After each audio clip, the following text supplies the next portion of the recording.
ఏం తీసుకొచ్చాడండి? పలానా తీసుకొచ్చాను, నేను ప్రచారం చేసుకోలేకపోయాను అనుకోవడానికి. మీరు గమనించే ఉంటారు, సుటుబుటు వేసి కొంతమంది పిల్లల్ని తీసుకొచ్చేసేసి వాళ్ళు ఏదో ఇన్వెస్టర్స్ లాగా చూపించింది మనం అందరం గమనించాం. ఎన్ని సంస్థలు ఆయన తీసుకొచ్చి ఎన్ని అభివృద్ధిలోకి వచ్చింది, ఎన్ని ఇండస్ట్రీస్ పెట్టారు, ఎంతమందికి ఉద్యోగాలు ఇప్పించారు జగన్మోహన్ రెడ్డి గారిని తేల్చమని చెప్పండి. ప్రచారం చేసుకోమనండి, మేమేం కాదంటలేదు కదా. మీరు తీసుకొచ్చిన ఇండస్ట్రీ పేరు చెప్పండి.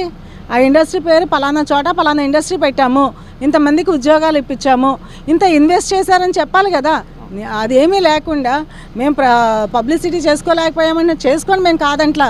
మీ పిచ్చి పబ్లిసిటీలు ఏమీ చేయకపోయినా కూడా మీరు చాలా పబ్లిసిటీలు చేసుకున్నారు.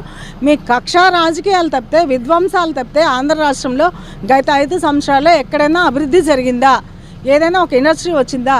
కేవలం విధ్వంసంతో మీరు చేసిన కక్షా రాజకీయాలతో ప్రజలు భయభ్రాంతులయ్యి ప్రజలు మానసికంగా కూడా కుంగిపోయిన పరిస్థితి 5 సంవత్సరాల్లో కూడా జరిగిందని మేము తెలియజేస్తాం.